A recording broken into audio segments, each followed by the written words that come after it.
আমি নবী করিম সাল্লাল্লাহু আলাইহি ওয়াসাল্লামকে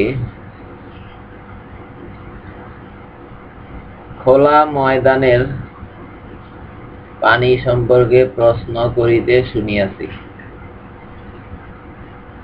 বিভিন্ন জীবজন্তু ও হিংস্র পশু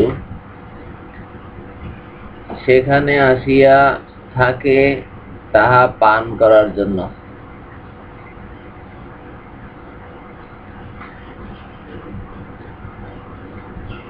রাসূল পাক সাল্লাল্লাহু আলাইহি ওয়াসাল্লাম বলিয়াছেন,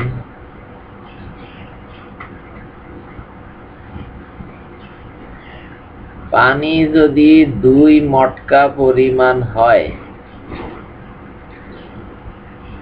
কোনো কিছুই তাহাকে নাপাক করিতে পারে না।